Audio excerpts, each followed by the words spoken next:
Masarap na partner Good morning! niya. For today's video ay Pansit gagawa ba to? tayo ng merienda na nasa picture. So mag-start na tayo. Maglalagay ako dito ng 2 cups ng all-purpose flour. Ayan, 2 cup at lalagyan din natin yan ng tubig. So bali po, ang nailagay ko dyan na tubig ay 2½ cup tapos 1/2 cup na sugar. So, was sugar yung available, kaya yun na lang ang ginamit ko. Pwede namang white. So, sa una naglagay ako dyan ng 1½ cup. Tapos, nagdagdag pa ulit ako ng 2½ cup. Kasi, hindi talaga siya mahalo. Sobrang lapot. Kaya, 2½ cup yung nilagay natin na tubig. Para mas madali siya. Yan. So, malapot pa rin, di ba?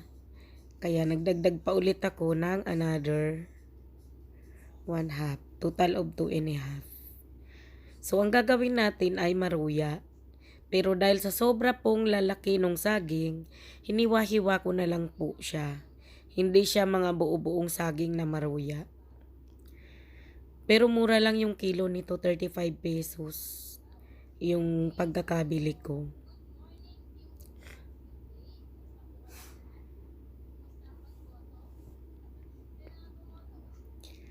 Ayan. So, halu-haluin lang natin yan na ganyan hanggat sa wala ng buo-buong flour. Ayan, dahil sa okay na, ilalagay na natin yung saging na saba na hiniwa-hiwa natin. Yung manibalang pa lang po yan na saging, hindi yung hinog na hinog. Kasi pag hinog na hinog, bukod sa malambot po ay napaka-konsumo po sa mantika. Kaya kailangan yung manibalang pa lang. Kasi inasukalan ko naman yan. So, kapag ganito na pwede na tong iprito. So, napakasimple lang talaga at napakadali ng merienda na to. So, maglagay tayo ng medyo maraming mantika. Palm oil lang po yan. Ang gamit nating mantika. At ginamit ko na nga rin yan. Pinagprituhan ko na rin yan.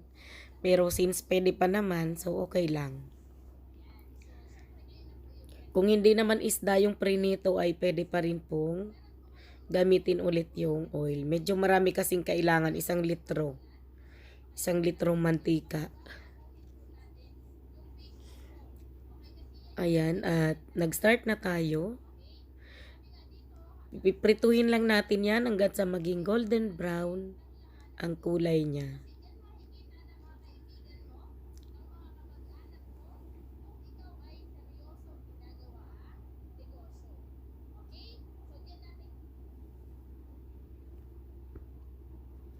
So, parang dalawa lang ang nagkasya. Kailangan nating iusog. Ayan, inusog ko siya para naman maging 3. Yung kasya, 3 maruya. Then, balik na rin na natin. Ayan, kunti pa. Meron na tayong masarap na merienda. So, ganito po sa amin sa Bicol. Kapag magluto ka nito, kailangan ay may kapartner tong pansit bato.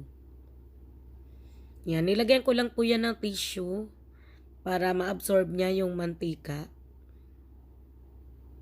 Ayan, ito na yung ating finished product. Sa 6 na pirasong saging po na malalaki, ay nakagawa ako ng maraming merienda. Ayan, ito na lahat.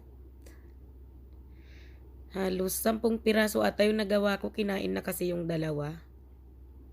Kaya bawas na yan. At hindi ko na rin po pala ipinakita yung video ng pagluluto ko ng pansit bato. Kasi meron na rin po ako niyan dyan sa Facebook ko. Thank you so much. Kain na po tayo.